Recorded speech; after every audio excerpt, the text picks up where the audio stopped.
எல்லாருக்கும் வணக்கம். இன்றைக்கு மற்றுமொரு காணொளி ஊடாக உங்களை சந்திக்கிறேன். அதாவது இன்றைக்கு சமகாலத்தில் ஒரு முக்கியமான டாபிக்கை பற்றி பேச வேண்டிய தேவை இருக்குது.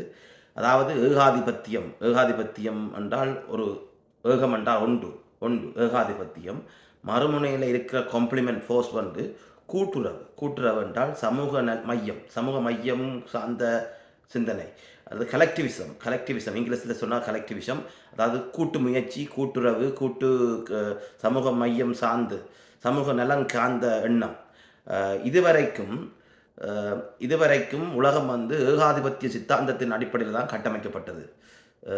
அதாவது ஒரு ஒரு ஒரு குடும்பத்தில் குடும்ப தலைவன் ஏகம் தனிநபராக இருந்து கொண்டு உழைச்சி வீட்டை சாமானை கொண்டு வந்து, பொருட்களை கொண்டு வந்து, எல்லாருமே கீழே இருக்கிற 5 பேரோ 6 பேரோ 10 பேரோ சாப்பிட்டு செய்கிறது. இனி அந்த கோட்பாட்டிலிருந்து நாங்கள் அடுத்த கட்டத்துக்கு போக வேண்டிய தேவை வந்திருக்குது. கலெக்டிவிசம். அதாவது ஒரு குடும்பத்தை நடத்துகிறேன்றால் தனியாக ஒரு மனிதன் உழைத்து போதாது, எல்லாருமே உழைக்க வேண்டிய தேவை இருக்குது. அதை கலெக்டிவ் அதே மாதிரி சமூக நலனுக்கு தனியாக ஒரு நாடு மட்டும் மேலாதிக்கவாதியாக செயற்பட முடியாது. எல்லா நாடுகளும் ஒரே சித்தாந்தத்தின் அடிப்படையில் செயற்பட வேண்டியது. அதாவது இந்த பூமியின் பெட்டர்மென்ட். அதாவது இப்போ பூமியை நுகர்ந்து நுகர்ந்து நுகர்ந்து நுகர்ந்து ஓரளவுக்கு சீரழிச்சு போட்டோம் முக்காவாசி. இதை இந்த சமூக நலம்ன்றது புவிசார் நலன் கருதி தான் இனி இயங்க வேண்டிய தேவை, கட்டாயம் ஏற்படுத்தப்பட்டுட்டது. இதன் அடிப்படையில் தான் பூகோள அரசியலும் மாறி. அதாவது ஒரு தராசு முள்ளு இதுவரைக்கும் ஏகாதிபத்தியத்தின் மீது சாஞ்சிருந்தது. அதாவது ஏகாதிபத்தியம் என்றால் அமெரிக்கா சூப்பர் பவராக அணு ஆயுதங்களை உற்பத்தி செய்து, ஆயுதங்களை உற்பத்தி செய்து, குண்டுவீச்சு விமானங்களை உற்பத்தி செய்து, தான் மற்ற நாட்டுகளை பயமுறுத்தி தான் அதாவது ஒரு காரை வச்சு ஷோகேஸ் பண்ணுறது. ஒரு சமூகத்தில் ஒருத்தருக்கு கார் இருக்குது, ஒருத்தருக்கு கார் இல்லை என்றால் கார் உள்ளவன் தன்னிட்ட ஆடம்பரம் காட்டுறது. ஆடம்பரத்தின் கவர்ச்சி அரசியலுக்கும் கருத்து அரசியலுக்கும் தான் இப்போ போராட்டம் நடக்குது. அதாவது கலெக்டிவ் போர்ஸுக்குள்ளே கருத்து அரசியல் வரும், சமூக நலன் சார்ந்து. அதுக்கு முன்னம் ஏகாதிபத்தியம் என்றால் கவர்ச்சி அரசியல். தன்னிட்ட அணுகுண்டு இருக்குது, தன்னிட்ட அதாவது ஐஸ் பிரேக்கர் இருக்குது, பெரிய F-15 அப்படி பெரிய விமானங்கள் இருக்குது. அப்படி தங்கள்கிட்ட இருக்கிற பொருள்சார் ஷோகேஷிங்கில் வச்சு ஒரு அரசியல் செய்கிறது. அதான் கலெக்டிவிசம்ன்றது கூட்டு முயற்சி. ஏகாதிபத்தியம் என்றால் ஒரு கவர்ச்சி முயற்சி. இந்த ரெண்டுக்கும் இடையான சுத்தம் தான் இப்போ அதாவது இது ட்ரேட் போர்டாக இருக்கலாம். அதாவது ரிசோர்ஸை வச்சு கொண்டு சண்டை பிடிக்கிறது. அதே மாதிரி அதாவது எக்கனாமிக்கில் கட்டுப்படுத்தி, அதாவது ரிசோர்ஸை கட்டுப்படுத்தி தனக்கு சாதகமாக. அதே மாதிரி பாதைகள், சப்ளை செயின் இதுகளை கட்டுப்படுத்த முயற்சி. கண்டங்களை, அதாவது ரிசோர்ஸ் உள்ள இடங்களை தங்களுக்குள்ள அடிபணிய வைக்கிறது. இதை பல வரிகளை விதித்து ஆயுத முனையில் விரட்டி, முந்தி மாதிரி ஆயுத முனையில் விரட்ட முடியாது, இப்போ வரிகளை போட்டு விரட்டுறது. இப்போ இப்படியான சுத்தம் தான் இப்போ உலகம் பூராவும் கொதிநிலையை கொண்டு போய் கொண்டிருக்குது. அதாவது கோவிட்டுக்கு பிறகு கடந்த 10 வருஷமாக இந்த மாற்றங்கள் ஆரம்பிக்கிச்சு. அதாவது 10 வருஷத்துக்கு முன்னமே சின்னமாக, அதாவது ஒரு விதை விதைக்க போட்டால் உடனே முளைக்க போகிறது இல்லை அது. ஆனால் உள் செலுத்தின பிறகு அதில் ப்ரோசஸ் ஆரம்பிச்சிருக்கும், வெளியில் தெரியாது. ஆனால் அது அந்த விதையின் ஓடு உடைச்சு அரும்பு வழிகிட்டு தந்தோடனே உலகத்தில் மாற்றங்கள் உருவாகிட்டுது. கடந்த 10 வருஷமாக மாற்றங்கள், அதாவது கோவிட்டாக இருக்கலாம், இந்த சப்ளை செயின் மாற்றங்களாக இருக்கலாம், குளோபல் வார்மிங்காக இருக்கலாம், அதாவது ஐஸுகள் பனிக்கட்டிகள் உருவுறதாக இருக்கலாம். அதனால் நோத்தால் இப்போ முடாளமும் போன பாதைக்கு அப்பால் ஒரு புது பாதைகளை உருவாக்குற திட்டங்கள், அதில் நாடுகள் முன்னி கொண்டு இருக்குது. இப்படியான இதில் நடந்து கொண்டு இருக்குது பிஹைண்ட் த சீன். உங்களுக்கு தெரியாமல் இருக்கலாம். நான் இந்த ஏகாதிபத்தியம் கலெக்டிவிசம், அதாவது இம்பீரியலிசம் கலெக்டிவிசம், ஏகாதிபத்தியம் கூட்டுறவு, இந்த ரெண்டுக்கும் இடையான கருத்தியலுக்குள்ள இதை பேச வேண்டிய தேவை இருக்கிற நடிப்பால் இதை நான் பேசுகிறேன். அப்போ இனி வர்ற காலம் இதுவரைக்கும் அரசன் நாடுகளை கைப்பற்றி ஆட்சியாக இருக்கலாம், அல்லது கொலனைசேஷன், அதாவது இந்த பிரிட்டனாக இருக்கலாம், இல்லாட்டி பிரான்ஸாக இருக்கலாம், இல்லாட்டி ஜெர்மனாக இருக்கலாம், இல்லாட்டி போர்த்துகீஸ் டச் எல்லாம் அரபிக்காக இருக்கலாம், இல்லாட்டி செங்கிஷான் காலத்து சைனீஸில் அவையெல்லாம் கடந்த காலத்தில் ஏகாதிபத்திய அரசியலைத்தான் இப்போ அமெரிக்கா செய்கிற மாதிரி. இப்போ உங்களுக்கு உருவகமாக தெரிகிறது அமெரிக்கா. அதுக்கு முன்னம் எல்லா நாடுகளும் செய்தது. அதாவது தமிழர்களும் செய்தவர். தமிழர்களும் வந்து ஏகாதிபத்திய அரசியல் செய்தவர். அதாவது கடாரம்பரை, அதாவது சோழன் வந்து படையெடுத்து கடாரம்பரைக்கு போனது, இந்தோனேசியா எல்லாத்தையும் கைப்பற்றி ஆண்டது. அப்போ ஏகாதிபத்திய அரசியலை நாங்கள் பெருமை சொல்லி கொண்டு வந்து நாங்கள் இதுவரைக்கும். அப்போ தமிழன் வந்து நெஞ்ச நிமித்தி கொண்டு தான் கடாரம்பரை பாஞ்ச நாங்கள் இப்படின்றெல்லாம் கதைக்கிறது. இது வந்து ஏகாதிபத்திய அரசியல். இதை வந்து எல்லா நாடுகளும் செய்தது. இதில் விதிவிலக்காக ஒரு செய்யாத நாடுன்றோண்டும் இல்லை. அதாவது ஸ்கண்டினேவிய நாடுகளும் செய்தது தான். ஸ்கண்டினேவிய நாடு செய்தது, ஐரோப்பிய நாடுகளும் செய்தது, இத்தாலி செய்தது, சவுத் அமெரிக்காவில் நடந்திருக்கு. ஸோ இது வந்து ஏகாதிபத்திய அரசியல். இது எல்லாருமே ஒரு குடும்பத்தில் தலைவன் ஆள்ற மாதிரி ஒரு அரசியல். ஒரு குடும்பத்துக்குள்ள ஒரு அரசியல் இருக்குது.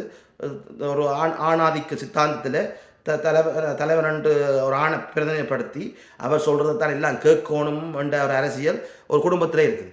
அதே மாதிரி இந்த குடும்பம் வந்து சமூகமாக போய்க்கல, சொந்தக்காரராக மாறிக்கல அந்த ஒரு குடும்பம் மேலாதிக்கமானன்ட்டு எல்லாத்துக்கும் கதை சொல்கிற, அது எல்லாரும் கேட்குற சித்தாந்தம் ஒரு சமூகத்தில் இருக்குது. அதே மாதிரி கிராமமாக மாறிக்கல, கிராமத்தில் ஒரு பஞ்சாயத்து, ஒரு அமைப்பு அதை வந்து வழிநடத்துகிற மாதிரி இதானது. அதே மாதிரி இது சமூகம் பெரிய உலகமாக மாறிக்கல. ஒவ்வொரு அரசுகள் வந்து ஏகாதிபத்திய சிந்தாந்தத்தில் வந்து நாடுகளை கைப்பற்றுறது, ரீசோர்ஸை கைப்பற்றுறது, அடிமைப்படுத்துறது, இப்படி அதாவது குடும்பத்தில் ஒரு ஆண் அதிகாரத்தை செலுத்திக்கல ஒரு வகையில் அடிமைப்பட்டு நடக்கும். அங்கே மற்ற பக்கம் வந்து பெண்ணை, அதாவது மனைவியை, பெண் பிள்ளைகளை வந்து அடிமைப்படுத்தி இதுவரைக்கும் அது நடக்குது. இப்போ நடந்து கொண்டு இருக்குது. இந்த ஏகாதிபத்திய அரசியல் இன்னும் முடியலை. ஆனால் கலெக்டிவிசத்துக்கு நம்பு, அதாவது ஒரு தராசின்ற நம்பு வந்து கலெக்டிவிசத்துக்காண்டி மாற வலிக்கிடுது. இதுவரைக்கும் கடந்த 15 வருஷம் 10 வருஷமாக இதுக்குரிய மாற்றங்கள் வந்து விதை வந்து முளைக்க வந்து அரும்பாகி மரம் வந்து ஒரு தென்னை மரம் வந்து பாலை விடுற கட்டத்துக்கு வந்துட்டு. அப்போத்தான் இந்த விவசாயிக்கு ஒரு பூரிப்பு வரும். உதாரணமாக ஒரு ஒரு விவசாயி வந்து விதைக்க வந்து உடனே அந்த பூரிப்பு வரப்போகிறது இல்லை. ஒரு தென்னம்பிள்ளையை நடுறாரோ அல்லது ஒரு நெல்லை நடுறாரோ, நட்டைக்க அந்த மரம் வந்து பெனிட்ரேட் பண்ணி, அதாவது அரும்பு வந்து மரமாக மாறி கதிர்களை வரைக்கல, இல்லாட்டி தென்னை மரத்தில் பாலை வரைக்கல, மாமரத்தில் பூ வரைக்கல தான் ஒரு விவசாயிக்கு ஒரு பூரிப்பு தன்மை வரும். அந்த பூரிப்புக்குரிய காலம் தான் இப்போ காலம். அதாவது ஒரு தராசின்ற அச்சு அந்த அளவை காட்டுற இது வந்து அந்த டொமினேஷன்லேருந்து நகர வலிக்கிட்டு அது கலெக்டிவிசத்துக்காண்டி மாற வலிக்கிட்டு. ஸோ இப்போ நான் கலெக்டிவிசம் அண்டைக்கில் வந்து கூட்டு முயற்சி, அதாவது தனி ஒரு நாடு சார்ந்து இயங்காமல் பூமிசார் அரசியலுக்கு நான் சார்ந்து நடக்கிறது. அதாவது ஒரு ஒன்றை ப்ரொடியூஸ் பண்ணிக்கல, ஒரு தயாரிப்பு நடத்திக்க முந்தி வந்து சுய லாபம் மட்டுமே இருக்குது. இந்த ஏகாதிபத்தியத்தில் சுய லாபம் தான் இருக்குது. அமெரிக்காண்டா தண்டை பெற்றமென்னு மட்டும்தான் சிந்திக்குது. சமூகத்தை பற்றி சிந்திக்கிறது இல்லை. சமூகத்துக்கு தான் நல்லது செய்கிற மாதிரி காட்டிக்கொண்டு கடன்களை கொடுத்து ஆக்களை அடிமையாக்கி பிளாக்மெயில் பண்ணி இப்படியான அரசியலை வந்து அமெரிக்கா இப்போவும் செய்து கொண்டிருக்கும். அதிலேருந்து விடுபடுறதா தெரியலை. இப்படி அந்த ஏகாதிபத்தியிலேருந்து விடுபடாட்டி அந்த நாடு வந்து ஓரம் கட்டப்படும். அதாவது கடந்த காலத்தில் பெரிய கேபிட்டல் பவர் உள்ள நாடுகள் வந்து நலிவடைஞ்சு போனோம். இப்போ கிரீக் அதாவது கிரேக்கமண்ட அமைப்பு வந்து நலிவடைஞ்சு போன மாதிரி, இத்தாலி என்ற தேசம் நலிவடைஞ்சு போன மாதிரி அமெரிக்காவுக்கும் அது நடக்க போகுது. இப்போ அமெரிக்காவுக்கு ஒரு சந்தர்ப்பம் இருக்குது. அதாவது தாங்கள் விட்ட பிழைகளை ஒப்புக்கொண்டு ரீகாலிப்ரேஷன் ப்ரோசஸுக்குள்ளே போய் கலெக்டிவிசத்துக்குள்ளே மாறுவினமாக இருந்தால் அவர் தக்க வைக்கப்படுவார்கள். இல்லாட்டி அது நலிவடைஞ்சு போகும்.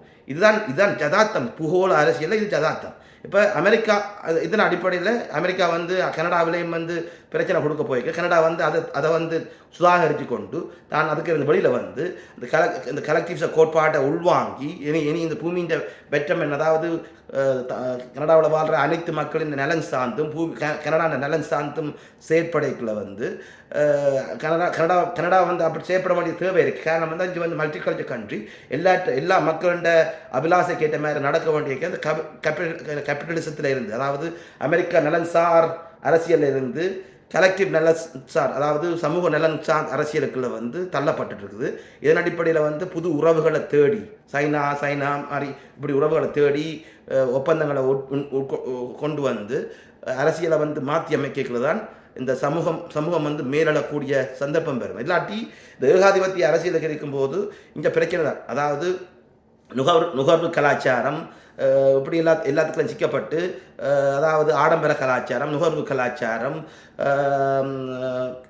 கவர்ச்சி அரசியல் இப்படியான இதுகளுக்குள்ள சிக்கப்பட்டு கொண்டு ஒரு சித்தாந்த புரிதல் இல்லாமல், கோட்பாடு புரிதல் இல்லாமல், கருத்தியல் தெளிவில்லாமல் இயங்கி கொண்டிருக்கிற காலத்துக்குலாம் இதுவரைக்கும் இருந்துச்சு. ஏகாதிபத்திய அதாவது நான் பெருசு என்று சொல்லி வாழ்ந்து தங்கண்ட கருத்தை மட்டுமே செலுத்த முற்படுறது. அதாவது ஒரு கூட்டமாக இருக்கைக்குள்ள, குடும்பமாக இருக்கைக்குள்ள அனைத்து கருத்திலையும் புரியக்கூடிய சிந்தனைக்குள்ள வரணும். தண்ட சிந்தனையை மட்டும் கொண்டே செலுத்தினால் அது ஏகாதிபத்தியம்.